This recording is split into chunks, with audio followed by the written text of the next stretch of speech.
Kadang ia datang tanpa pemberitahuan, berdiri di taman bawah apartemen, mengatakan ia hanya ingin melihatku sebentar saja karena rindu. Aku ingat satu kali, saat aku sedang berbicara dengannya lewat telepon, tiba-tiba terdengar suara siulan keras.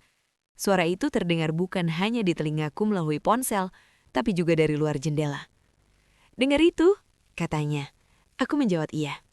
"Coba buka balkonmu," ujarnya. Ketika aku melangkah keluar, aku melihatnya dari kejauhan, berdiri di pinggir jalan tol. Mobil barunya berhenti di sana, melambaikan tangan ke arahku dengan ponsel masih menempel di telinganya. Dari seberang sana, aku bisa mendengar ia menangis, berkata bahwa kisah cinta kami menyedihkan, tapi juga indah. Waktu itu aku tahu, kedatangannya bukan karena rindu, tapi untuk memastikan aku benar-benar ada di rumah. Ia selalu menyebutnya cinta, tapi bagiku itu pengawasan. Saat pulang ia malah memarahiku karena tidak terlihat cukup bahagia. Katanya ia sudah berusaha datang jauh-jauh hanya untuk melihatku sedetik. Ia berkata kami seperti Romeo dan Juliet, cinta terlarang yang tidak bisa dikalahkan siapapun. Kadang ia berbisik, "Sebentar lagi kamu 18, dan saat itu kita akan menang." Aku duduk memandangi lantai dan berpikir, menang apa? Ia sudah membuatku kehilangan segalanya. Ia lupa alasan aku masih di sana. Aku bukan Juliet yang tidak bisa hidup tanpa Romeo-nya. Aku hanya gadis yang ketakutan dan sudah berhenti melawan. Tanpa ku sadari, akhirnya aku berusia 18. Pagi itu aku terbangun di tempat tidurku. AC rusak semalaman. Udara terasa panas. Tidak ada kue, tidak ada lilin, tidak ada pelukan.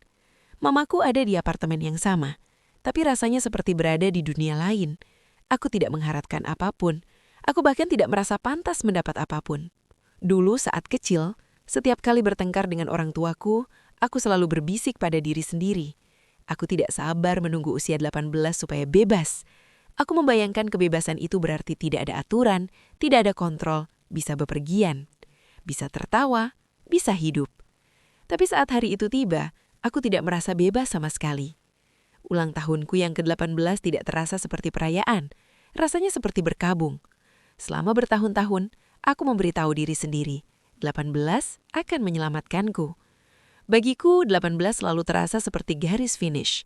Usia ketika kebebasan akhirnya akan jadi milikku setelah bertahun-tahun penuh aturan, larangan, dan kata tidak. Kupikir saat aku genap 18, aku akan punya ruang untuk menentukan sendiri. Bisa keluar rumah tanpa harus meminta izin, benar-benar merasakan hidup ini milikku.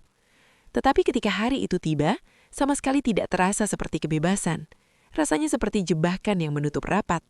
Alih-alih terasa lebih ringan, aku berasa lebih berat, seperti sesuatu yang dingin menempel di dadaku, seolah kedewasaan bukan membuka pintu tetapi menutupnya. Sejak Bubi masuk ke hidupku, 18 berhenti berarti kebebasan. Itu berarti kepemilikan, itu berarti hitungan mundur menuju hari yang telah ia tunggu. Hari ketika hukum tak lagi melindungiku. Aku bukan anak di bawah umur lagi. Tak ada yang bisa mengklaim aku masih di bawah umur. Tak ada yang bisa menghentikannya. Ia menunggu momen ini bukan untuk merayakanku, melainkan untuk mengklaimku. Sebelum hari itu pun, aku sudah berhenti menantikan. Anak-anak seusiaku bicara tentang rencana setelah 18, pesta, perjalanan, kebebasan. Sementara aku hanya takut. Setiap hari yang mendekat terasa seperti satu tali lagi yang menjerat. Pagi itu ponselku berbunyi. Hanya satu pesan. Naik taksi ke Plaza Semanggi. Aku tunggu. Tak ada ucapan selamat, tak ada kehangatan, hanya perintah. Aku tidak bilang ke mamaku. Tidak perlu, dia sudah tahu. Dia melihatku berjalan di rumah seperti orang yang menuju hukuman bukan perayaan. Dan dia tidak menghentikanku. Mungkin karena dia merasa tak bisa. Mungkin karena dia sudah menyerah. Diamnya bukan tanda menyetujui, melainkan tanda pasrah. Keheningan orang yang bersiap menghadapi benturan. Aku masuk ke bagian belakang taksi, telapak tangan berkeringat, tenggorokan kering. Aku melihat bayanganku di jendela, tetapi aku nyaris tak mengenal diriku sendiri. Aku tampak seperti gadis yang berpakaian dewasa, padahal di dalam aku masih anak kecil yang ketakutan, gemetar. Rasanya aneh berada di luar sama sekali. Selama bertahun-tahun aku terkurung di apartemen itu, sampai berjanji itu benar-benar datang, bahwa setelah 18, mereka tak lagi menghentikanku. Keluar terasa tidak nyata, hampir salah, seolah kebebasan itu asing. Udara di luar tidak terasa milikku lagi, dan di taksi aku sadar betapa canggungnya aku secara sosial, betapa aku lupa cara eksis di dunia, cara bersikap pada orang di luar dinding yang mengekangku begitu lama. Supir melirikku lewat kaca Semeron. "Kamu Aureli?" tanyanya sambil tersenyum. Aku mengangguk hati-hati. "Istri saya nonton filmmu kan? Kamu kan yang digosipkan itu juga ya, yang orang tuanya nggak setuju dengan kisah cintanya dengan pria dewasa itu." Nama Bobby menggantung di lidahnya, tapi dia tidak ingat persis poinnya. Aku tertawa terlalu cepat, terlalu keras, berharap bisa menyingkirkannya. "Bukan, itu cuma gimik doang," jawabku. Suaraku terasa salah, seperti milik orang lain. Dia terus berceloteh, santai dan ingin tahu, seolah ini bukan momen terburuk dalam hidupku. Bagi dia itu gosip, bagi aku itu jebakan yang tak bisa aku tolak. Saat taksi berhenti, aku melangkah ke panas kota, Plaza Semanggi. Aku sering di situ sebelumnya, jalan-jalan dengan teman, makan bareng keluarga, menyusuri mal seperti remaja lain.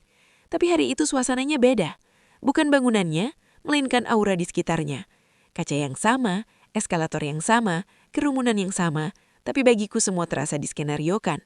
Seolah tempat akrab ini diubah jadi tanggung yang aku harus mainkan peran yang tak pernah aku buat. Ia menungguku di sebuah kedai kopi. Ia tidak sendiri. Dua pria duduk di sampingnya. Jas rapi, map tersusun di meja. Satu membawa tas kerja. Mereka tidak tersenyum, tidak memperkenalkan diri. Tak perlu, kehadiran mereka sudah berbicara. Bobby berdiri, menunjuk kursi, suaranya singkat. "Duduk." Aku duduk. Ia mendorong tumpukan kertas ke depanku. "Tanda tangani ini," perintahnya. Tanda tangani apa? Suaraku tercekat sebelum bisa kutahan. Halaman-halaman itu kabur di mataku. Istilah hukum, paragraf tebal, cap resmi. Nafasku cepat.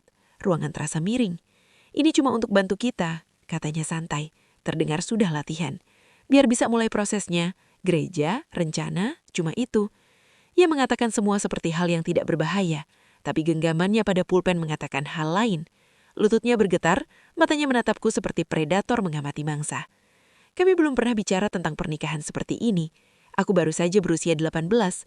Menikah bukan impianku, bukan rencanaku. Aku menginginkan kedewasaan supaya bisa bernafas, bukan langsung masuk ke jeruji lain. "Aku sudah nunggu kamu." Ia mendekat, suaranya mendegang. "Jangan buat ini susah." Ia tampak tenang, tapi aku bisa merasakan badai di bawahnya. Wajahnya tegang, nadanya rendah dan berbahaya, seolah menantangku untuk menolak. Aku menatap kertas itu, jantung berdebar, pikiran berputar. Tanganku berat di pangkuan. Lalu terlintas sebuah ide. Kubuka ponsel pura-pura seakan bergetar. Kuhadapkan jari ke arahnya, memberi isyarat agar menunggu sebentar. Lalu berdiri perlahan, hati-hati, seolah tak ada yang salah. Lalu aku lari. Aku tidak berpikir. Kaki melesat sebelum otak mengejar. Aku menembus mal, menyusuri toko-toko, menembus kerumunan. Setiap lorong menjadi kabur, ubin berkilau, eskalator berdengung, lampu neon kelip lami samar-samar. Aku tidak lari menuju kebebasan. Aku berputar-putar. Lalu aku dengar, gemerincing logam rantainya, bunyi sandal karat menghentak di lantai. Berat, cepat, mendekat. Panik membuncah. Aku mendorong tubuh lebih kencang, belok ke kunturan lain, paru-paru terbakar, mata mencari tempat menghilang. Kerumunan menipis, aku tersesat ke tempat parkir. Kosong, terbuka, langkah kakiku menggema di beton. Seketika aku berhenti untuk menarik nafas. Saat itulah aku merasakan tangan itu menggenggam lenganku. Kencang, belum kasar, belum. Ia berdiri di depanku, menghalangi jalan, wajahnya dibuat tampak khawatir. "Hei, kenapa kamu lari sayang?" tanyanya sambil lembut, penuh bujukan. Seolah ini bukan menakutkan. Ia menyibak rambutku, suaranya hampir manja. "Aku sayang kamu, aku cuma butuh rasa aman. Sesuatu yang bilang kamu gak main-main setelah aku menunggu lebih dari 2 tahun. Kata-katanya melilit seperti tali, kelembutannya sandiwara, tapi genggamannya mengatakan kebenaran. Ia mengencangkan pegangan sedikit, pandangannya menjadi syarap. "Kamu ingat apa yang akan terjadi kalau kamu membangkang?" Aku mengangguk, karena aku tahu, ancaman itu, rasa malu itu, bahaya itu. Ia melembut lagi, memiringkan kepala seperti ayah yang kecewa. "Bagus, oke, kita balik. Gak usah malu, mereka di sini untuk aku, bertingkah normal saja, tenang." Dan akhirnya, aku kembali. Kembali ke meja, kembali ke mereka, kembali ke kertas. Ia mendorong pulpen ke tanganku. Jemariku gemetar. Otakku berteriak tidak, tapi tanganku mengkhianatiku. Aku teringat orang tuaku, apa yang akan terjadi pada mereka, bagaimana momen ini bisa menghancurkan keluargaku, dan tetap akhirnya aku menandatanganinya. Bobby tersenyum puas, lalu tedal ke pengacara. "Kalau bisa coba tanggal 5 Oktober. 5 Oktober, ulang tahun papaku. Ulang tahun adikku juga." Air mataku tumpah sebelum sempat kutahan. "Tolong jangan," bisikku. "Itu terlalu kejam." Pengacaranya mengangkat bahu. "Mepet ya, kita coba. Tapi seperti yang kami bilang, susah cari gereja yang mau pakai saksi palsu, lewati prosedur. Kita usahakan." Mereka merapikan map dan pergi, tapi Bobby belum selesai. "Nih, buat aku," katanya sambil mengeluarkan selembar kertas kosong dari tasnya, seolah semuanya sudah diatur layaknya skenario. Ia mengatakannya kata demi kata. "Aku, Aureli, menyatakan bahwa aku sadar, dalam keadaan sadar, dan menulis pernyataan ini tanpa paksaan. Aku ingin menikah dengan Bobby. Ini kehendakku, keputusanku, pilihanku." Ia membuatku menandatanganinya. Untuk arsipnya, untuk bukti, untuk kendali. Satu lembar lagi untuk disandera. Nanti ia akan membuatku menulis lebih banyak. Surat, pernyataan, deklarasi. Masing-masing jadi bukti untuk koleksinya, masing-masing jadi rantai baru di leherku. Pertama kali tidak mudah. Air mataku menetes di halaman, satu demi satu, mengotori tinta, membuat huruf luntur. Bobby jadi kesal dan memaksaku mengulang, berkali-kali. Ku coba menghapus bekas air mata, tapi tangis terus datang, mengotori setiap baris. Saat aku menulis ulang, salah satu teman lama Bobby datang. Usianya seumuran Bobby, sudah menikah, bekerja sebagai manajer di sebuah perusahaan. Ia mencondongkan tubuh untuk melihat kertas, memastikan terlihat resmi. Lalu ia terkekeh. "Cewekmu masih kecil banget, Bob. Tulisan tangannya aja masih kayak anak SD." Tawanya menusuk lebih dalam dari pulpen di tanganku. Malu mengganda. Setelah memiliki semua surat itu, kami pergi ke ATM di dalam mall. Bobby bilang mau cek transfer, jadi aku berdiri di sampingnya sementara ia menekan layar mesin. Secara tak sengaja aku melirik ke layar dan melihat saldo. 2 juta rupiah. Mataku tertahan sebentar sebelum ia menangkapku menatap. Kepala Bobby berputar cepat. Nadanya tajam. "Kenapa kamu lihat? Mau bilang apa?" Aku cepat-cepat menggeleng. "Enggak apa-apa." Namun dalam hati terngiang. 2 juta? Ia mau menikahiku dengan jumlah segitu? Bagaimana ia membayar gereja, pengacara yang ia sebut-sebut? Lalu aku ingat, ia baru saja bayar uang muka mobil. Mungkin itu sebabnya cuma segitu yang tersisa. Tetap saja, rasanya aneh. Aku memberanikan diri bertanya lembut, "Hati-hati, itu rekeningmu satu-satunya?" Ia meledak. "Serius, kamu bertingkah materialistis kayak putri. Duit bisa dicari, keluargamu miskin juga?" Malu menyengat. Aku cuma bertanya, tapi cara ucapnya membuatku merasa murahan, serakah, tak tahu terima kasih. Aku cuma minta maaf, takut ledakan berikutnya. Di perjalanan pulang, aku menangis dalam diam. Air mata membuat jalanan jadi goresan cahaya. "Berhenti nangis," katanya ketus. "Mamamu harus lihat kamu bahagia sekarang karena bebas dari mereka." Lalu hampir tertawa ia menambahkan, "Tahu nggak, kalau kamu nggak menandatangani, aku sudah tahu apa yang akan kulakukan." Aku menatapnya, waspada. Ia tersenyum tipis. "Aku akan bunuh orang tuamu, ikat kepala mereka ke mobilku, dan seret di jalan." Nadanya santai, hampir main-main, seakan menggambarkan adegan film. Aku bilang, "Kamu nggak bakal lolos." Ia mengangkat bahu. "Kalau begitu, aku masuk penjara. Aku nggak peduli. Kalau aku nggak dapat kamu, mereka juga nggak menang. Aku tetap menang." Dan kepalaku yang bodoh mempercayainya. Bagi sebagian orang, 18 berarti menjadi dewasa. Bagiku, berarti lain. Itu adalah ketakutan yang dikemas jadi kebebasan. Itu adalah berjalan ke dalam kandang lain yang belum kulihat batasnya. Kata-kata pengacara berdengung di kepalaku. Lewati prosedur, cari saksi palsu. Tidak ada yang terdengar legal. Tidak ada yang terdengar benar. 2 bulan telah lewat sejak hari aku menandatangani berkas itu. Dalam minggu-minggu itu, Bobby semakin tegang, gelisah, dan lebih mengontrol daripada sebelumnya. Aku ingat betapa inginnya ia mengadakan pernikahan pada tanggal 5 Oktober, hari ulang tahun ayahku dan adikku Jeremy. Semakin dekat tanggal itu, aku panik. Perutku mual memikirkan ia mengikatku di hari yang seharusnya merayakan 2 orang yang paling kucintai. Rasanya seperti peringatan, seperti ia sedang menajamkan pisau sebelum mengiris. Ketakutan itu mendorongku membuka Google. Tengah malam, ku cari apapun yang terlintas. Langkah-langkah sebelum pernikahan Katolik, bisakah seseorang menikahkanku tanpa persetujuan? Apakah pengakuan dosa termasuk persiapan? Apa yang terjadi jika mempelai perempuan berkata tidak? Aku berpegang pada setiap jawaban. Kubiarkan diriku percaya bahwa pernikahan Katolik butuh persetujuan, pernyataan, kelas, dan prosedur. Pastor harus mendengar aku berkata ya. Kuulangi diriku, berarti aku masih punya kuasa. Kalau sampai saat itu, aku bisa mengatakan semuanya pada pastor, memohon pertolongan, dan mereka akan menghentikannya. Aku lebih percaya gereja daripada kantor perlindungan anak yang dulu gagal melindungiku. Keyakinan kecil itu memberiku sedikit tenang. Tetap saja, pencarian itu menarikku kembali pada satu kenangan yang membuatku tidak nyaman. Beberapa minggu sebelumnya, kami sempat bertengkar lagi. Sudah 2 tahun sejak satu-satunya kencanku dengan Milo, tapi ia masih belum bisa melepaskannya. Ia menangis, bilang aku tidak tahu seberapa parah aku telah menghancurkan hatinya. Bagaimana aku telah menodai hubungan kami dengan orang lain. Katanya itu membuat tekanan darahnya tinggi, bahwa aku sudah terlalu sering berdosa terhadapnya. Lalu ia mengatakan sesuatu yang memuntir perutku.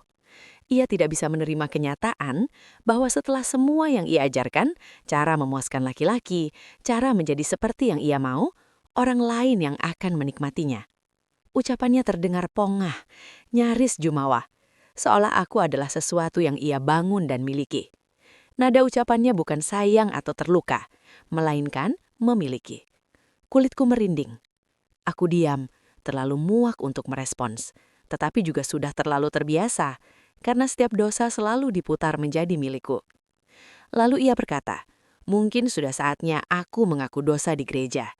Kamu belum pernah pengakuan dosa di gereja, kan?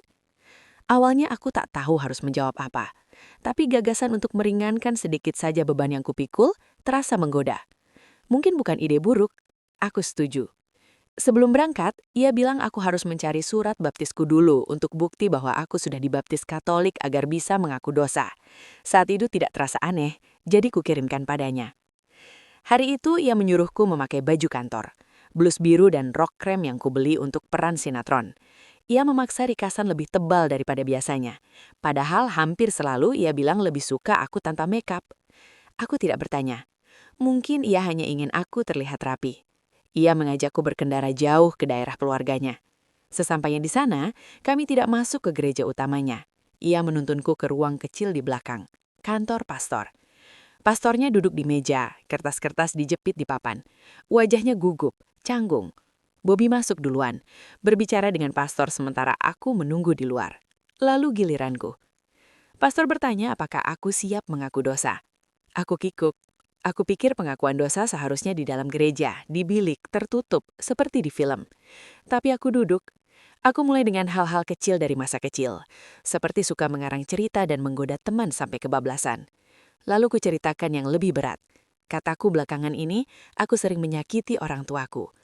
Mataku berkaca-kaca, suaraku merenah. Aku hendak mengatakan, sepertinya aku diperkosa. Tapi Bobby berdehem keras, seperti peringatan agar aku tidak mengatakan hal yang tidak sesuai. Jadi kuubah kalimatku. Aku melakukan perzinaan dengan pacarku. Pastor itu hanya mengangguk. Penanya bergerak di atas kertas, tanpa penghiburan atau bimbingan, seolah ia tidak benar-benar mendengarkan.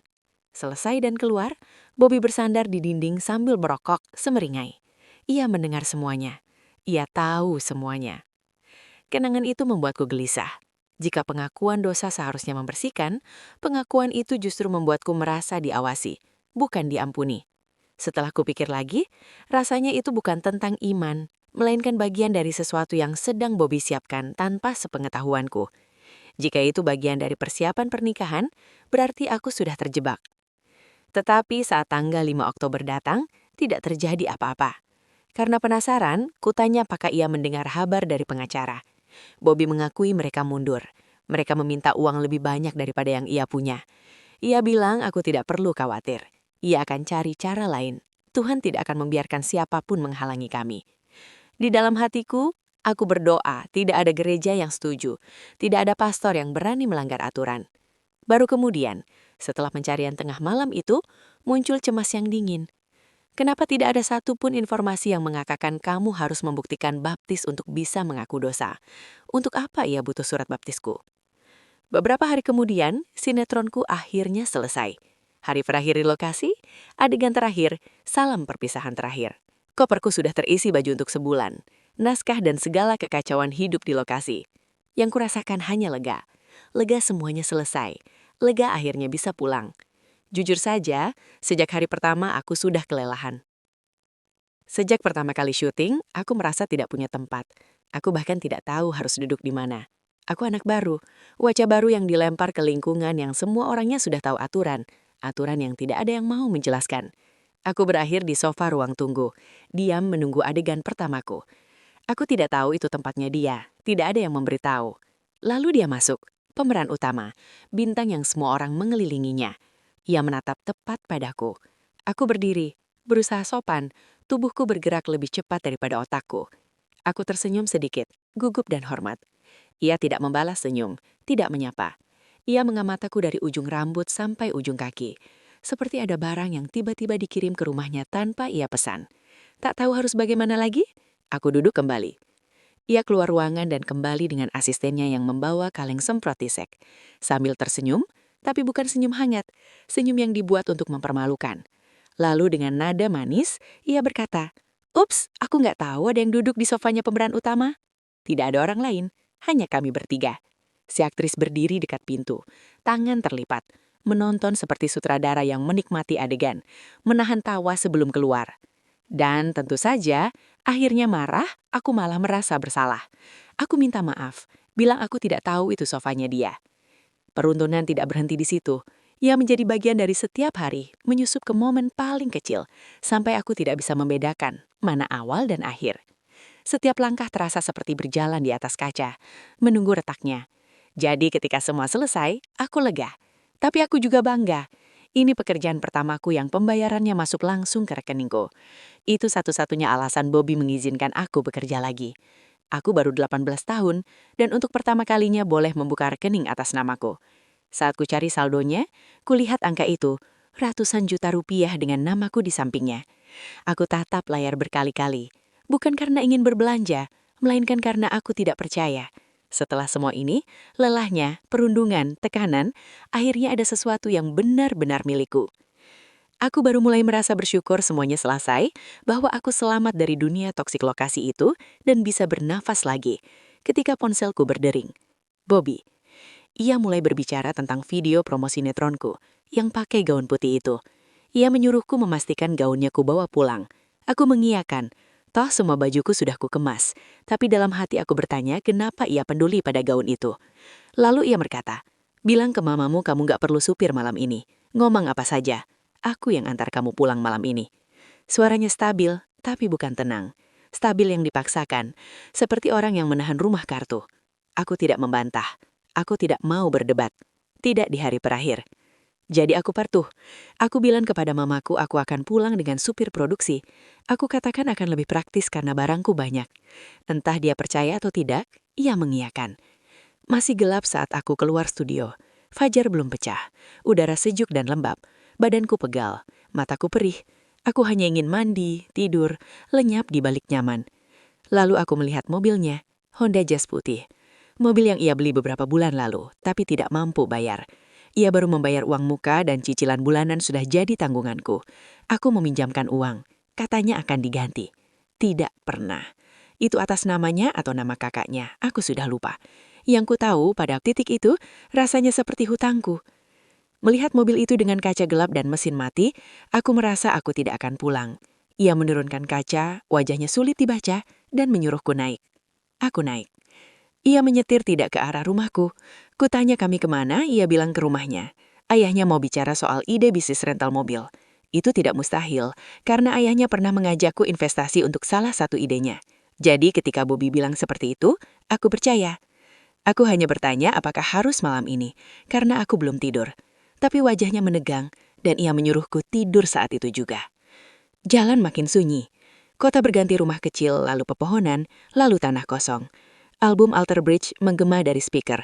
Ia ikut bernyanyi untuk In Loving Memory, memaksakan suara seakan bagus. Leher menegang, suara pecar, percaya diri berlebihan tetapi fals.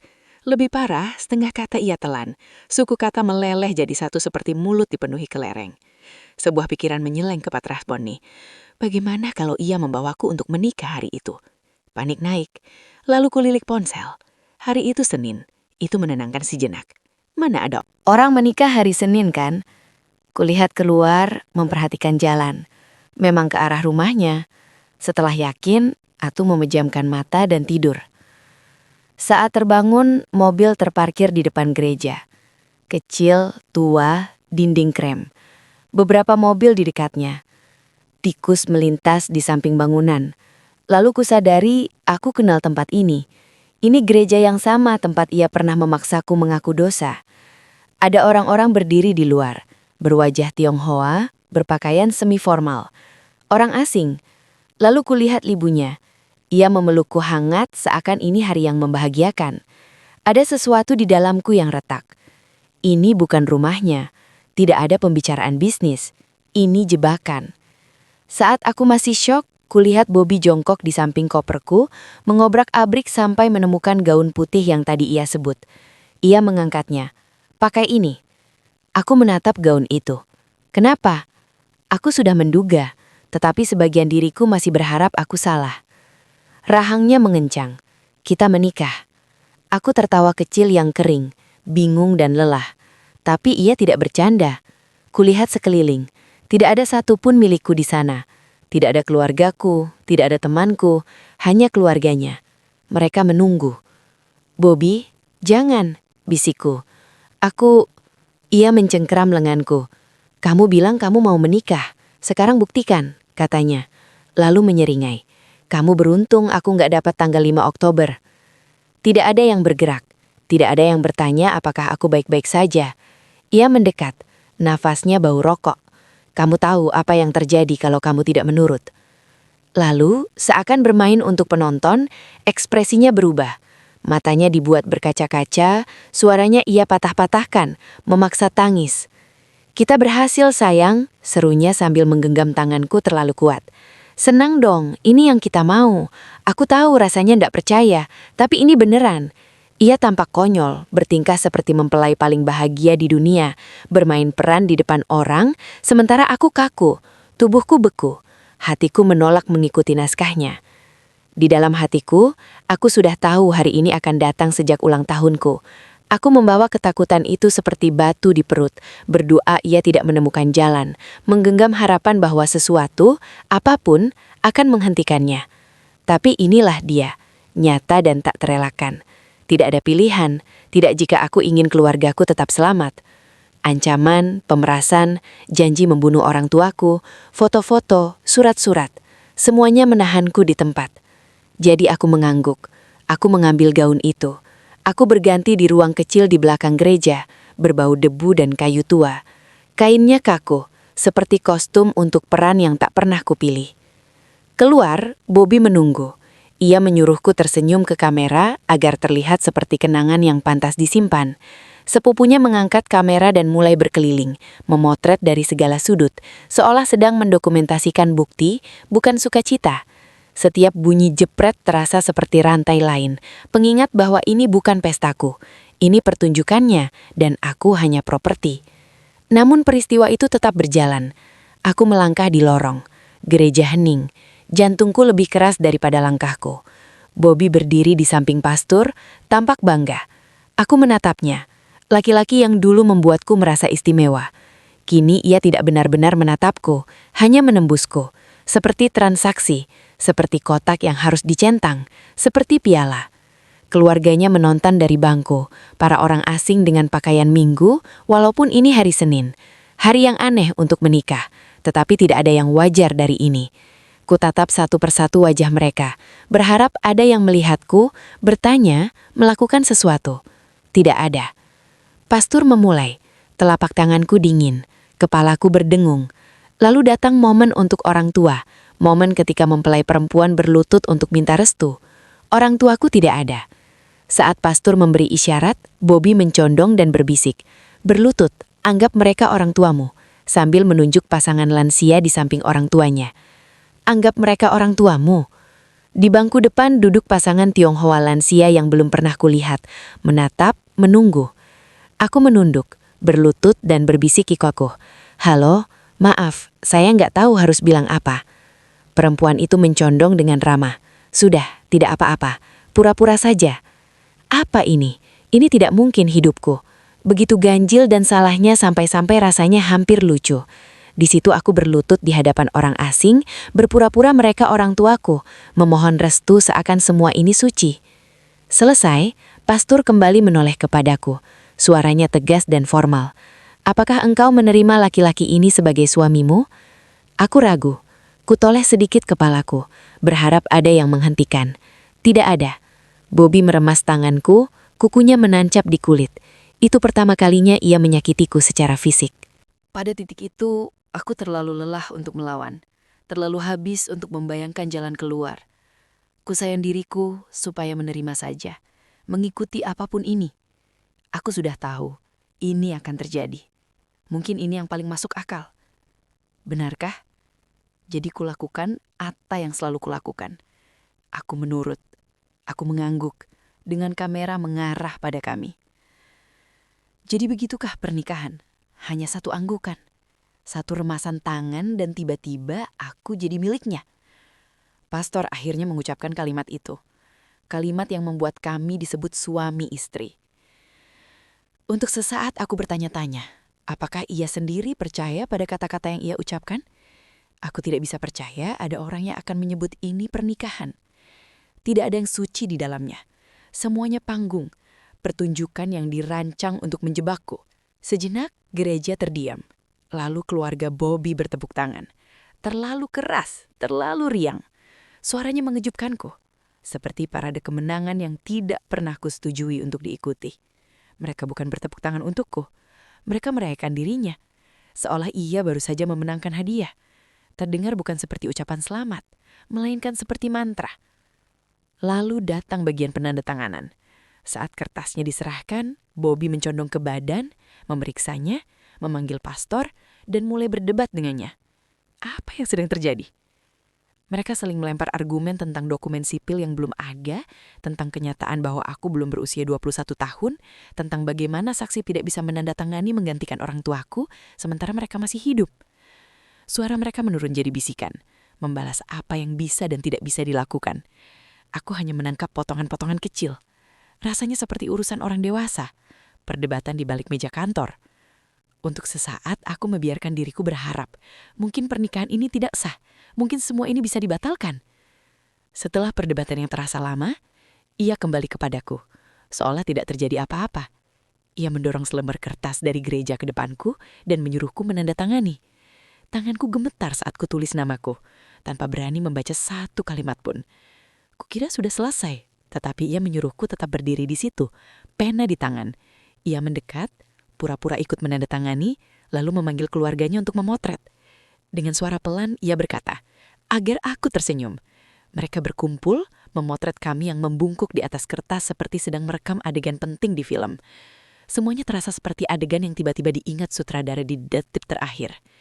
Setelah itu, seluruh keluarganya sudah berbaris rapi, berpose seolah ini hari paling bahagia dalam hidup kami.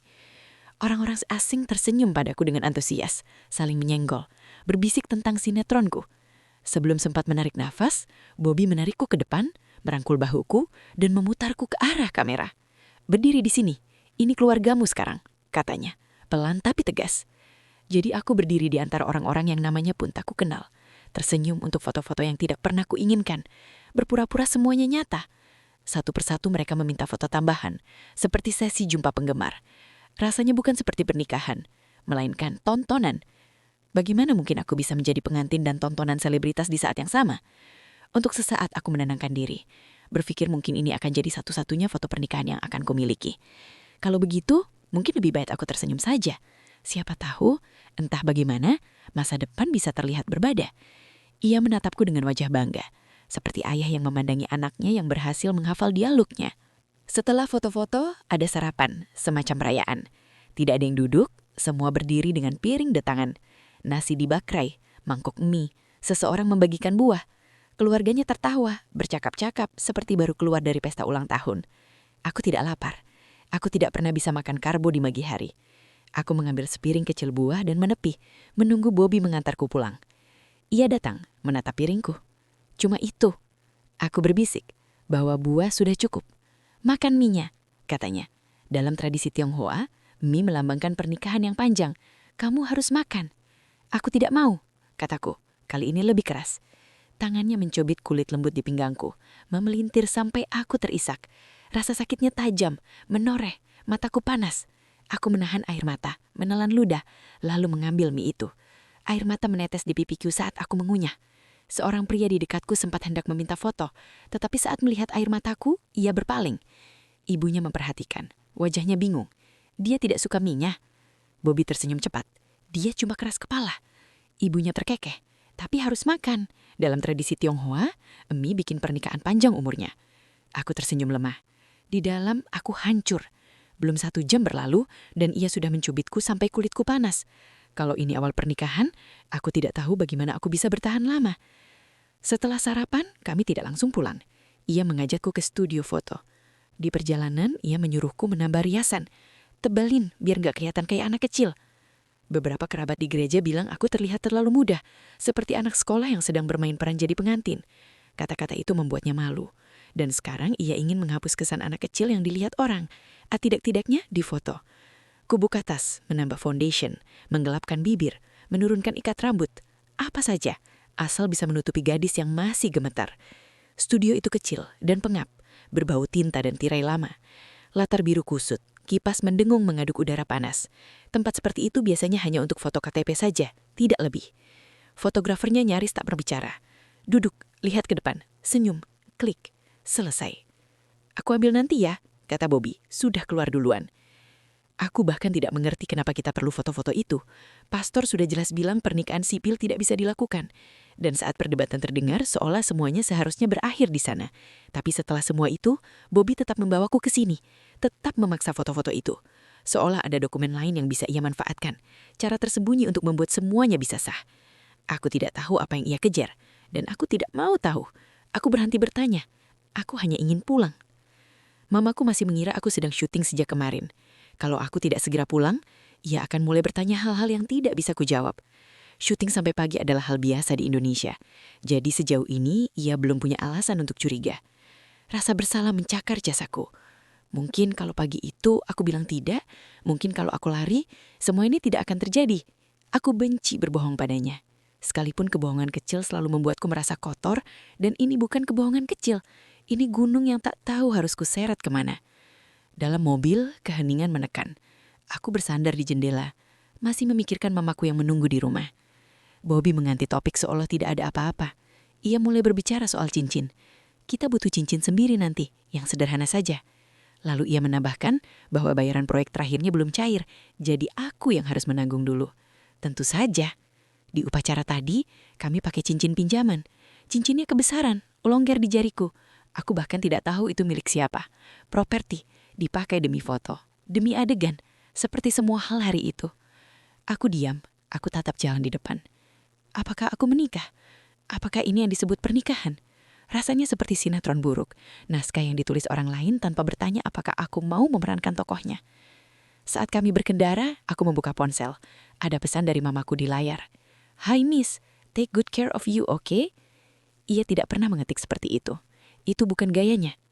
Ia tahu ada yang tidak beres. Pikirku, mungkin tidak tahu apa, tapi sesuatu. Saat kami tiba di depan rumahku, ia masih menyalakan mesin. Nikmati hari-hari terakhirmu bersama ibumu, katanya. Begitu gereja kasih suratnya kepadaku, aku akan datang menjemputmu. Setelah aku punya surat itu, tidak ada yang bisa menghentikanku. Aku berpegang pada harapan rapuh itu, bahwa mungkin semua ini tidak akan jadi nyata. Tidak ada dokumen sipil yang ditandatangani. Karena aku belum berusia 21 tahun dan tanpa izin orang tua, pernikahan tidak bisa sah. Mereka bahkan sudah memperdebatkan itu di dalam gereja, berbisik bahwa hal itu mustahil tanpa tanda tangan orang tuaku. Mungkin gereja tidak akan pernah mengeluarkan surat itu. Mungkin semua ini tetap akan menggantung. Mungkin masih ada jalan keluar. Aku turun mobil dan langsung naik ke atas. Mamaku membukakan pintu dengan pijama, tersenyum lembut. Baru pulang, pasti capek banget ya. Aku memaksakan senyum kecil. Iya. Tahu sendiri, banyak adegan di hari terakhir. Tadi sempat mampir sarapan di mall sebelum pulang. Aku tersenyum, tapi di dalam aku hancur. Ia tidak tahu apa yang baru saja terjadi. Tidak tahu bahwa putrinya baru saja diserahkan diam-diam. Dan aku yang melakukannya. Aku berbohong padanya. Aku lebih rela dimarahi atau dihukum daripada berdiri di sana, menyembunyikan kebenaran dari satu-satunya orang yang selalu berjuang untukku. Tapi ini bukan sekedar kebohongan. Ini tembok yang kubangun di antara kita. Ia tidak menyadari ada yang salah, tapi wajahnya tampak cemas. Aku bilang aku capek dan ingin tidur. Ia membiarkanku pergi. Aku berbaring di tempat tidur, menatap langit-langit. Aku tidak tidur. Aku hanya mati rasa. Bagaimana aku harus menikmati hari-hari terakhirku? Aku bahkan tidak ingin hidup. Beberapa hari berikutnya, aku nyaris tidak bergerak. Aku memutar itu semua lagi dan lagi, seolah pikiranku sengaja ingin menyakitiku. Kenapa aku tidak lari? Ya, ia mengancam orang tuaku. Tapi sungguh, tidak adakah cara lain? Bagaimana kalau aku bilang ke mamaku dan memohon agar tetap tenang? Mungkin ia akan menolongku. Mungkin tetap bisa berjuang bersama. Mungkin kita bisa kembali ke Belgia. Tapi aku diam. Sekarang aku menghitung hari seolah menghitung jam. Aku benci diriku karena begitu takut, karena membiarkan semua ini terjadi. Sudah berminggu-minggu sejak hari di gereja, dan belum ada tanda-tanda apapun yang mencurigakan. Lalu suatu hari, saat aku duduk di sofa dalam lingkaran pikiranku sendiri, mamaku memperhatikanku. Ia diam beberapa detik, lalu duduk perlahan di sampingku. Suaranya lembut, nyaris tak disengaja. Kamu tahu, beberapa hari lalu mama dapat surat aneh. Tidak ada nama, anonim. Isinya bilang mama harus menjaga kamu dengan baik. Katanya Bobby punya niat buruk. Katanya ia berencana menikahi kamu tanggal 10 Oktober. Ia tertawa kecil, menggeleng. Tentu saja mama tidak percaya. Kan kamu di rumah atau kerja. Mama lihat kamu tiap hari. Awalnya mama sempat khawatir. Terus Kepikiran terus, tapi hari-hari lewat dan tidak ada apa-apa. Kamu masih di sini, di depan mata mama. Jadi mama pikir itu cuma omong kosong. Tapi sekarang, mama cuma mau tanya satu hal. Ia menoleh perlahan. Matanya menyipit di antara takut dan tidak percaya. Kamu enggak kan? Aku hancur. Air mata langsung jatuh. Maaf, Ma, kataku. Maaf banget. Aku nggak mau. Aku nggak sengaja. Aku masih di sini karena nunggu dia dapat surat dari gereja. Aku minta maaf. Aku nggak tahu harus gimana lagi. Ia membeku, lalu menjerit. Jeritannya seperti jeritan seseorang yang baru kehilangan sesuatu yang hidup. Keluar! Teriaknya. Matanya melebar, suaranya gemetar. Keluar! Kamu bukan anak mama lagi. Ia berlari ke kamar, membanting pintu dan menguncinya. Aku berdiri di sana, gemetar. Aku berharap kami bisa bicara. Aku bisa menjelaskan, tapi ia tidak mau mendengar. Ia belum siap. Ia sudah melihat cukup. Di dalam diriku masih ada bagian yang berpikir ini salahku. Bahwa mungkin kalau aku lebih berani, ia tidak akan berpaling. Dan begitu saja, aku tidak punya rumah. Tidak punya ibu, tidak punya tempat aman, tidak punya suara untuk menjelaskan. Tak pernah kusangka ada sesuatu yang bisa menyakitiku lebih dari apa yang Bobby lakukan, sampai akhirnya mamaku sendiri berkata bahwa ia tidak menginginkanku lagi. Saat ia berteriak, "Kamu bukan anak mama lagi," bukan hanya suaranya yang pecah, melainkan seluruh duniaku ikut runtuh. Cara kata-kata itu menghantam dadaku, bahkan Bobby pun tidak pernah berhasil menghancurkanku sedalam itu. Rasanya seperti seseorang meraih masuk ke dalam dadaku dan mencabut bagian yang membuatku tetap bernafas. Aku tidak membalas teriakannya, aku tidak melawan. Aku hanya jatuh berlutut di depan pintu kamarnya dan menangis sekencang yang kubisa. Aku tidak mencoba menahannya, aku justru ingin ia mendengarnya. Aku butuh ia mengetahuinya. Aku memohon lewat pintu, lewat dinding, lewat rasa malu yang mencekam, memintanya menarik kembali kata-katanya. Aku memohon ampun, berkata aku tidak menginginkan semua ini, bahwa aku akan memperbaikinya, bahwa aku akan tinggal, bahwa aku akan membuat semuanya benar lagi. Aku hanya ingin ditolong. Aku sudah ingin itu sejak lama, tapi aku selalu takut, terpecah antara apa yang seharusnya kulakukan dan apa yang bisa membuatku bertahan. Tetap saja, ia tidak menjawab. Lalu akhirnya suaranya terdengar, jauh dan bergetar. Keluar dari rumahku, tidak usah menunggu surat itu, pergi saja. Kata-katanya terus bergema di kepalaku, mengosongkanku sampai aku tidak bisa berpikir jernih. Aku meraih satu-satunya nomor yang kumiliki. Tidak tahu harus kemana lagi, aku menelpon Bobby. Masih tersengal aku memberitahunya apa yang terjadi. Mama tahu, aku tersekak. Mama tahu semuanya. Responsnya bukan simpati atau kekhawatiran, melainkan kegembiraan. Serius? Tanyanya dengan nada senang, seperti baru memenangkan sesuatu. Jadi mau aku jemput? Aku menjawab iya. Ia tidak peduli bahwa surat gereja belum siap atau bahwa semua ini seharusnya tidak terjadi sama sekali. Dia ngusir kamu. Dia bilang apa? Aku diam, tapi ia terus bicara. Tidak apa-apa kalau dia tidak mau kamu lagi. Artinya kamu sepenuhnya milikku. Siapkan barang-barangmu. Aku jemput sekarang. Tunggu aku di lobi. Lalu ia tertawa. Benar-benar tertawa. Yeay, katanya. Seolah ini perayaan. Seolah aku adalah hadiah yang baru ia menangkan. Kegembiraannya membuatku muak, tapi aku terlalu mati rasa untuk berdebat. Aku hanya menuruti satu persatu, langkah demi langkah, masih gemetar, masih sulit bernafas, masih menangis sampai suaraku pecah, sambil terus berpikir, mungkin ini juga salahku. Aku berkemas seperti hantu, hampir tidak melihat apa yang kupilih, hanya memasukkan barang-barang seadanya ke dalam tas, lalu menunggu di bawah, seperti gadis yang menunggu hukuman dijatuhkan. Semua ini tidak seharusnya terjadi sekarang. Aku belum seharusnya pergi. Surat dari gereja belum keluar. Tapi mamaku tidak peduli. Ia tidak mau melihat wajahku, bahkan tidak ingin aku berada di bawah atap yang sama. Ia hanya ingin aku pergi. Aku menangis sepanjang jalan, di dalam mobil, di jalanan, melewati gerbang rumah orang tuanya. Itu bukan tangisan diam, itu tangisan yang kasar, keras, mentah. Tubuhku terus melipat ke dalam, dadaku sesak seolah paru-paruku diremas. Tapi aku tidak peduli lagi seperti apa rupaku. Aku sudah kehilangan segalanya. Orang tuanya membuka pintu. Ia melihat mataku yang bengkak, tanganku yang gemetar, wajahku yang basah air mata. Tapi mereka tidak berkata apa-apa. Mereka hanya berdiri di sana, tidak tahu harus berbuat apa. Aku langsung masuk ke kamar, jatuh di atas kasur, dan menangis lagi. Malam itu aku tidak tidur. Aku tidak bisa. Sebagai gantinya, aku membuka ponselku dan mulai mengirim pesan kepada mamaku, berulang-ulang. Aku tidak peduli kalau ia tidak membalas. Aku hanya terus mengirim, seolah setiap pesan adalah benang yang kucoba ikat kembali ke hatinya. Aku bilang aku menyesal, bahwa aku tidak ingin hidup seperti ini, bahwa aku tidak bisa bernafas mengetahui aku sudah menghancurkannya. Tolong tarik kembali kata-katamu, Ma. Aku tidak bisa hidup tanpa Mama. Mendengar ia berkata aku bukan anaknya lagi, menghancurkanku dengan cara yang tidak pernah kurasakan sebelumnya. Aku memohon, seperti anak kecil yang memohon agar hidupnya diselamatkan. Selama 3 hari, aku tidak berhenti. Pagi, siang, malam, aku terus mengetik, berharap, memohon, berdoa. Aku tidak tahu apakah ia membacanya, tapi aku harus terus mencoba. Sampai akhirnya ia membalas. Ia bilang ia minta maaf, bahwa ia tidak bermaksud begitu, bahwa aku akan selalu menjadi anaknya.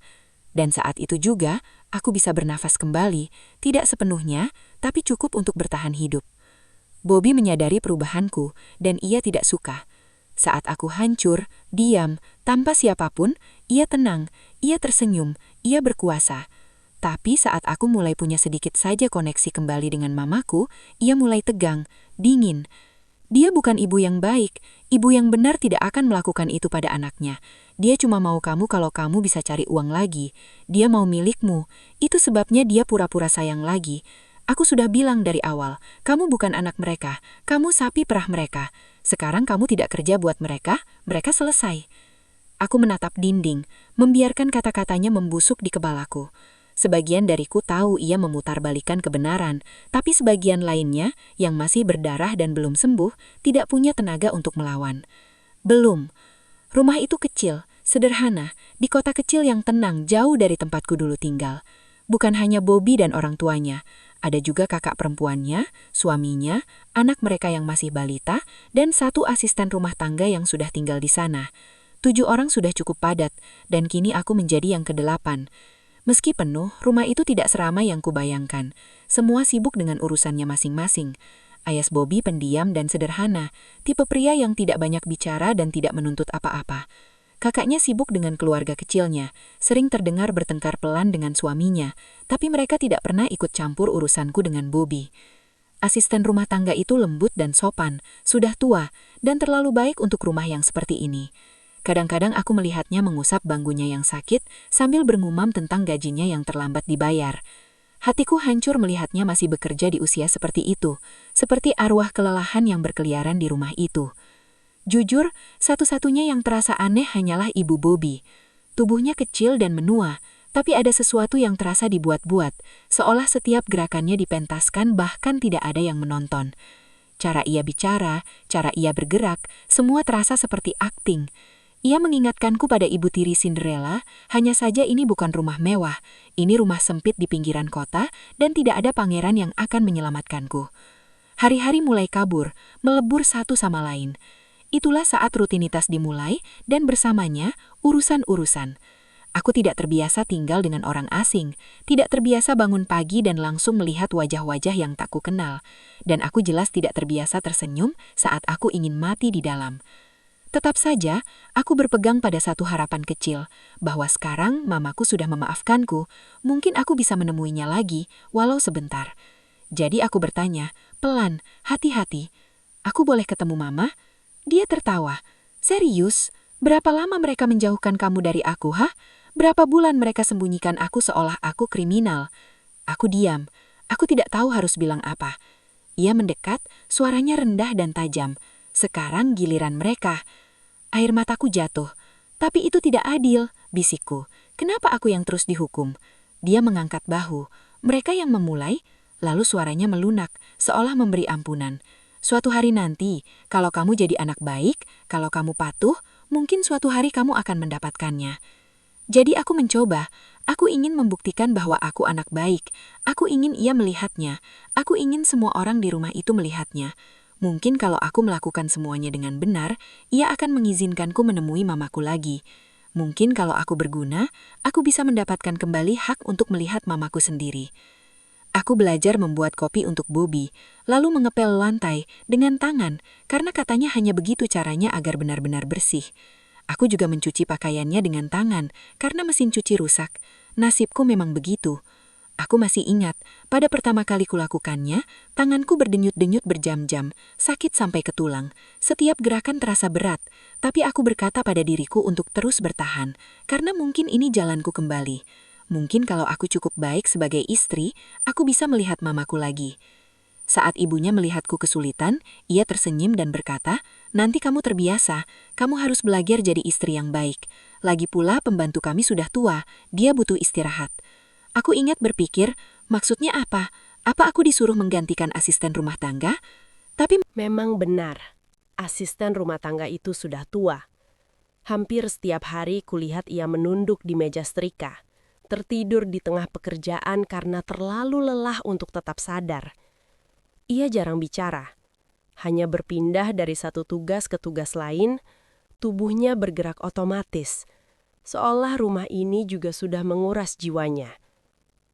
Awalnya aku hanya mencuci pakaian Bobby dan punyaku, tapi kemudian ada yang menambah beberapa potong baju. "Tolong sekalian ya." Hari lain, "Ini juga, kalau tidak keberatan." Sebelum kusadari, aku sudah mencuci pakaian orang tuanya juga. Untungnya kakaknya masih punya sopan santun untuk mencuci baju keluarganya sendiri di tempat lain. Itu satu-satunya kebaikan kecil di rumah yang semakin hari semakin membebani bahuku. Asisten rumah tangga itu masih ada, tapi tugasnya makin sedikit. Sekarang ia hanya menyetrika. Sisanya mencuci, melipat, membersihkan. Entah sejak kapan semua jadi tanggung jawabku. Seiring tugasku bertambah, tubuhku mulai menyerah. Saat pertama kali aku tiba di rumah Bobby, aku sedang haid. Awalnya kupikir wajar, datang tepat waktu. Tapi hari-hari berlalu dan tidak berhenti. Darahnya terus keluar. Aku tidak merasa sakit, hanya bingung. Setiap pagi aku bangun berharap akan selesai, tapi tidak pernah. Hari demi hari pendarahan itu terus berlanjut. Aku berusaha mengabaikannya, berkata pada diri sendiri bahwa sebentar lagi akan berhenti. Tapi kekhawatiran kecil mulai tumbuh di belakang pikiranku. Aku merasa pusing, lemah, seolah tubuhku tidak sempat pulih. Tetap saja, aku tidak bilang apa-apa. Aku tidak tahu harus bagaimana. Jadi aku terus bergerak. Tersenyum saat harus, membersihkan, melipat, menyajikan kopi untuk Bobby seolah semuanya baik-baik saja. Sambil diam-diam bertanya, kenapa aku belum juga berhenti berdarah. 2 minggu kemudian, Bobby mulai kesal. "Kamu masih aja berdarah?" Tanyanya mengernyit. Bukan karena khawatir, tapi karena terganggu. Seolah rasa sakitku adalah ketidakpatuhan tubuhku padanya. Aku berpegang pada apapun yang bisa mengingatkanku pada kasih, bahkan jika hanya berupa kata-kata di layar. Setiap malam sebelum tidur, aku membaca ulang pesan mamaku. Kamu akan selalu jadi anak mama. Entah sudah berapa kali ku baca, mungkin 100 kali. Menggenggamnya seperti bukti bahwa ia masih mencintaiku. Tapi setiap pagi saat aku buka mata dan melihat Bobby di sampingku, tubuhku kaku. Setiap kali aku lupa di mana aku berada, lupa dengan siapa aku tidur, jantungku tersentak sebelum pikiranku menyusul. Oh, ya. Tubuhku tidak pernah terbiasa bangun dengan dia di sampingku, dan kurasa tidak akan pernah bisa. Itu berlangsung minggu-minggu. Setiap kali aku tersentak bangun, Bobby makin kesal. Ia menghela nafas, memutar mata, bergumam. Masih aja. Kamu yakin ini bukan cari perhatian? Tapi seberapapun aku diam atau ketakutan, itu hanya membuatnya makin memperkuat cengkeramannya. Di antara semuanya, aku terus menunggu saat di mana ia akan berkata aku sudah cukup baik, bahwa aku boleh ketemu mamaku. Tapi itu tidak pernah datang. Ia terlalu sibuk memainkan gitar listriknya di kamar sebelah. Keras, sampai dinding bergetar. Ia tidak berburu-buru membiarkanku pergi. Ia tidak perlu. Aku sudah di sini. Ia sudah menang. Ia milikku. Ia sudah mendapatkan apa yang ia inginkan. Dan ia paling bahagia saat aku hancur. Karena disitulah ia merasa paling berkuasa. Ia menyukaiku saat aku tidak punya lagi tenaga untuk melawan. Tetap saja, aku bertahan pada sisa kecil harapan terakhir. Tapi semakin keras aku berusaha membuktikan bahwa aku anak baik, semakin aku sadari sesuatu yang menakutkan. Apapun yang kulakukan, sebaik apapun aku berusaha, tidak pernah cukup. Karena ibunya Bobby selalu menyanjung ia seolah ia sosok yang tidak boleh disentuh atau dikritik. Kadang aku merasa ia lebih takut aku mempermalukan anaknya daripada apapun. Pernah suatu kali ia melarangku keluar rumah tanpa bedak dan lipstik, bahkan hanya untuk menyerahkan handuk ke Bobby yang sedang bermain basket di depan rumah. Apa kata orang nanti? Katanya. Lain waktu, baru saja aku bangun tidur, ia menatapku dan berkata, "Untung fans kamu nggak lihat kamu sekarang. Pasti kaget." Ia senyum seolah bercanda, tapi tidak terasa seperti lelucon. Rasanya seperti pengingat bahwa bahkan setengah sadar pun aku sudah gagal, karena di matanya aku tidak boleh terlihat nyata. Di dunianya ini bukan tentangku, ini selalu tentang ia, tentang menjaga citra anak lelakinya.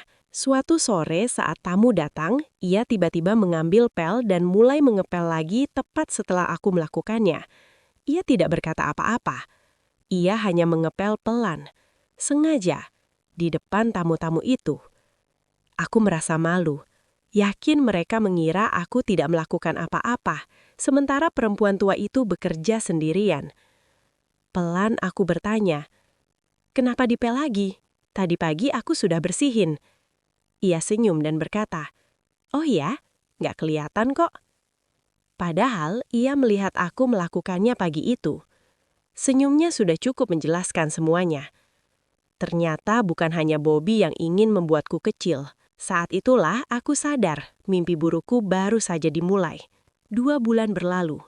2 bulan darah yang menolak berhenti.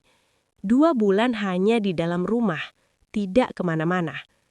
Setiap hari Bobby menelpon pastor, mendesak soal surat yang entah kenapa belum juga keluar. Ia memastikan aku tidak punya rencana kabur, tidak ada kesempatan menghilang. Karena sampai surat itu ada di tangannya, ia selalu curiga aku akan lepas. Tapi aku sudah pasrah. Apalagi yang bisa aku lakukan? Aku sudah menikah, meskipun pernikahannya seperti itu adanya. Tidak ada alasan lari, tidak ada pelarian yang sepadan dengan resikonya. Mamaku juga mengerti. Ia tahu aku belum bisa kembali padanya. Setiap pagi aku bangun di rumah yang tak terasa milikku. Di antara orang-orang yang nyaris tidak kukenal, melakukan pekerjaan yang tidak pernah kusetujui. Dan karena Bobby tahu aku berjalan di atas kulit telur, melakukan segala yang bisa aku lakukan demi mendapatkan izinnya untuk bertemu mamaku, ia memanfaatkannya. Ia makin mengatur, makin ceroboh dalam kekejamannya. Kalau aku tidak melakukan sesuatu tepat seperti maunya, ia meledak. Pernah aku lupa menutup botol baby oil. Ia melihatnya di wastafel tanpa tutup. Lalu tanpa kata melempar sesuatu dan berteriak begitu keras sampai tubuhku menegang. Lain kali giliran laptopku. Ia mengangkatnya, memiringkan layar ke arah cahaya dan melihat satu sidik jari. Itu saja cukup. Ia membantingnya, dan suaranya naik lagi, seolah kesalahanku adalah pengkhianatan. Seberapapun aku berusaha, tidak pernah cukup. Selalu ada celah, selalu ada salah, selalu ada kegagalan yang ia temukan. Selama itu, gitarnya bergema menembus dinding. Suaranya sumbang, menyebar seperti jamur. Sementara satu kalimat dari mamaku terus berdenyut di kepalaku seperti detak jantung yang kujaga agar tetap hidup. Kamu akan selalu jadi anak mama. Aku berpegang pada kata-kata itu seperti oksigen.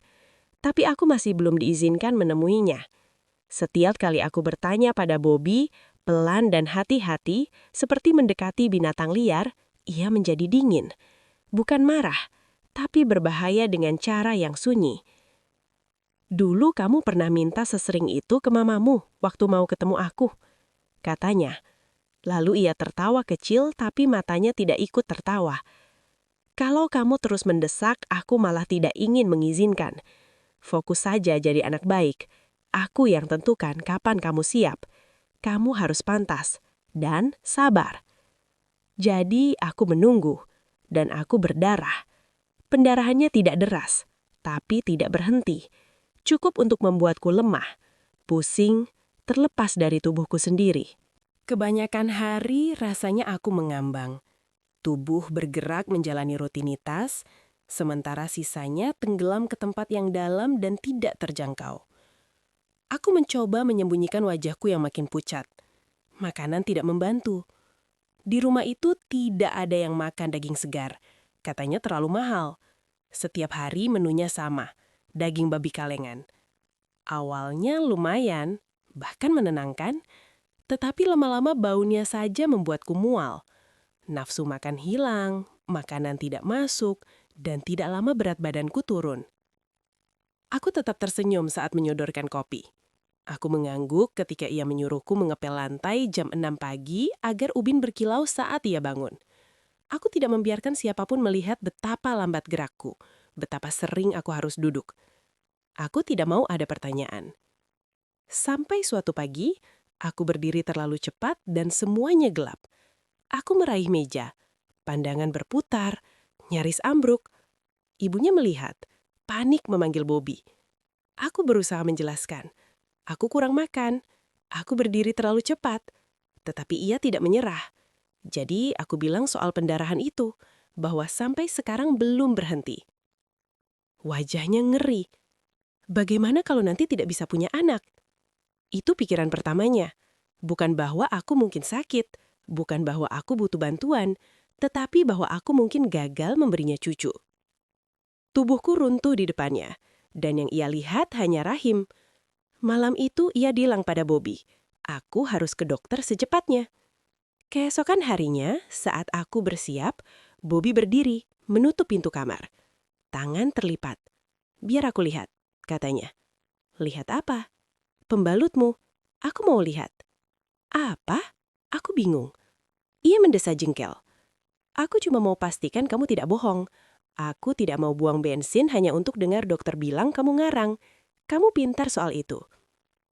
Panas naik ke dadaku. Kamu pikir aku bohong? Ia mengangkat bahu.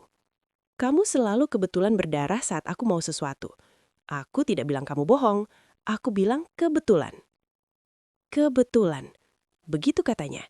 Seolah sakitku, tubuhku, ketakutanku hanya trik yang harus dicurigai dan diperiksa. Ini pertama kalinya ia menuntut melihatnya langsung. Sebelumnya aku pernah memergokinya membuka pembalut bekas dari tempat sampah. Tetapi tidak seperti ini. Tidak berhadapan. Aku ingin berteriak. Tapi tidak. Aku tetap diam. Karena diam adalah satu-satunya kuasa yang tersisa. Aku bilang tidak. Ia mendekat. Senyum yang sama seperti tokoh penjahat sinetron yang dulu sering ia perankan. Peran yang merembes ke hidup nyata. Jika tidak ada yang disembunyikan, ya tunjukkan, katanya. Aku ragu. Lalu kutunjukkan. Ia melihat tanpa sepatah kata.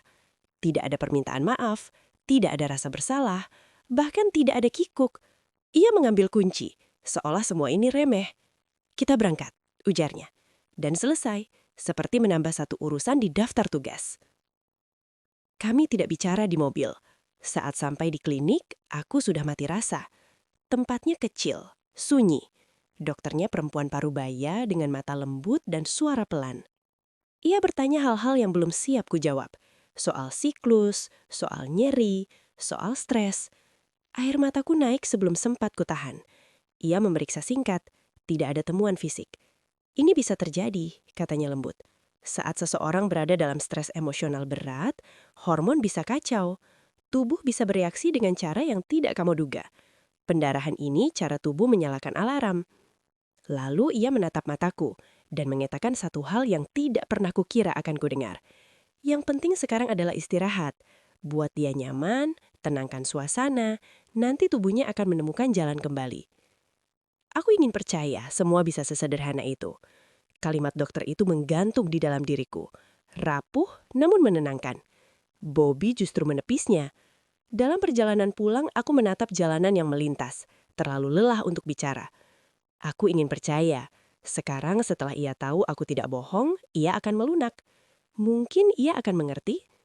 Tapi Bobby tidak terlihat lega. Ia justru kesal. Ya sudah, setidaknya kamu tidak sekarat. Atau lebih parah, mandul. Aku diam. Ia melirikku. Mungkin kalau kamu syuting lagi, kamu bakal senyang. Sekalian bantu keluarga. Uang dari sinetron terakhirmu juga sudah hampir habis.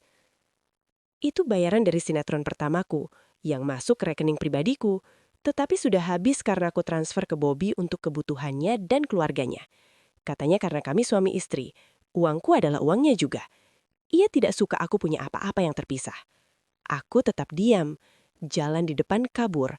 Dan rasanya aku makin kecil setiap ia bicara. Malam itu aku duduk sendiri di pinggir randang. Lututku peluk. Aku membuka ponsel. Menggulir chat lama yang berbulan-bulan tidak kusentuh. Masih ada di sana. Tawaran, casting, kampanye. Orang-orang masih mencariku. Dan itu menyalakan sesuatu di dalamku. Redup, tapi nyata. Aku membalas. Aku bilang iya. Aku siap. Lalu datang pertanyaan yang sama berulang. Siapa yang akan tanda tangan kontrakmu? Aku bilang aku sendiri. Mereka bilang tidak bisa. Karena aku belum 21. Secara hukum aku masih belum dewasa penuh. Aku tidak bisa menandatangani tanpa orang tua. Harus salah satu dari mereka, kecuali keduanya sudah meninggal. Baru setelah 21 aku bisa sendiri. Dan Bobby bukan salah satu mereka. Ia bahkan tidak punya bukti tertulis bahwa ia suamiku. Yang bisa ia tunjuk hanya foto-foto hari bahagia versi mereka. Dan itu tidak cukup. Ia marah. Aku suamimu di hadapan Kristus, teriaknya.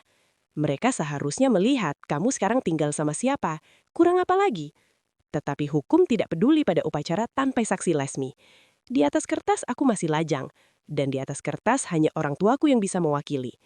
Ia menelpon sana-sini, mencari celah. Tidak ada. Lalu ia menoleh kepadaku dan mengatakan seolah tidak penting. Baik, kita ke rumah mamamu. Kamu minta dia tanda tangan. Jantungku berhenti sejenak. Serius, bisikku. Ia tersenyum.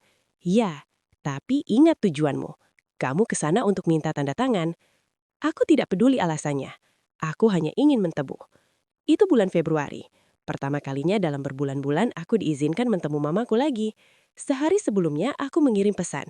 Ma, bisa masak daging yang enak. Hanya itu saja. Aku tidak menjelaskan apa-apa. Aku tidak bilang betapa aku merindukannya. Betapa aku muak makan kalengan setiap hari. Betapa berbulan-bulan aku tidak menyentuh yang segar. Aku tidak bilang aku memimpikannya. Hanya satu permintaan kecil. Kalau ia tahu alasannya, ia akan sedih. Karena sejak kecil ia selalu ingin memberiku yang terbaik. Ketika aku melangkah masuk apartemen dan mencium aromanya dari dapur, rasanya tidak bisa dijelaskan. Melihat mamaku lagi, menghirup wangi masakannya setelah begitu lama, Aku belum sampai setengah ruangan, air mata sudah jatuh. Ia membuka tangan, dan aku berlari memeluknya seperti anak kecil, seperti aku berusia 5 tahun tersesat di Brussels dan menangis mencari rumah. Ia merengkuh aku, dan aku runtuh di pelukannya. Meminta maaf, bilang aku tidak pernah menyakitinya, bilang aku merindukannya setiap hari. Ia menepuk aku pelan dan berbisik, "Yang penting kamu bahagia. Mama ikut bahagia." Aku ingin berteriak, "Aku tidak bahagia." Aku ingin bilang, "Aku tidak merasa aman." Tapi aku tidak berani menghilangkan dia lagi. Jadi aku tersenyum. Aku mengangguk. Aku bilang aku bahagia. Aku rindu syuting. Aku ingin kerja lagi. Dan ia percaya, sebagian karena memang benar. Ia menandatangani kontraknya. Tetapi setelah kami ganti nomor rekening, Bobby sempat mencoba mencantumkan rekeningnya. Namun kami ubah ke punyaku. Ia tidak protes. Toh uangnya tetap akan kutransfer ke dia. Begitu saja. Aku bergabung di sinetron baru, berjudul Magic. Namanya terdengar ironis, tidak ada yang terasa seperti keajaiban, tetapi mungkin ini awal dari sesuatu yang lebih baik. Memulai Magic seperti lahir baru, walau Bobby masih mengikutiku kemana-mana, walau aku tetap harus menghampirinya di jeda adegan, walau ia tidak membiarkan aku terlalu dekat dengan pemain lain, akhirnya ada sesuatu lagi yang rasanya milikku. Pemerannya muda, seumurku, mereka mudah tertawa, mereka tidak tahu apa yang kualami. Lalu suatu hari, begitu saja pendarahannya berhenti. Seharusnya itu melegakan, tetapi aku justru takut.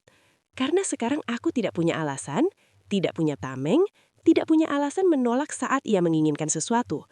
Tubuhku tidak rusak, artinya tersedia lagi.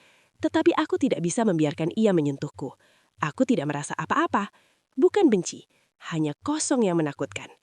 Jadi beginilah caraku. Setiap malam sebelum tidur, aku ke kamar mandi dan membuka pembalut baru. Aku meneteskan saus tomat di bagian tengah, menambah kecap asin agar warnanya pas. 2 botol kecil kusimpan di dalam tangki kloset, bagian yang bisa diangkat dan ditutup, supaya tidak ada yang tahu. Aku jadi mahir, cukup untuk menipunya beberapa waktu. Aku taruh tisu di atasnya agar tidak menyentuhku, tapi percuma. Keasamannya menembus tisu dan membuat kulitku perih.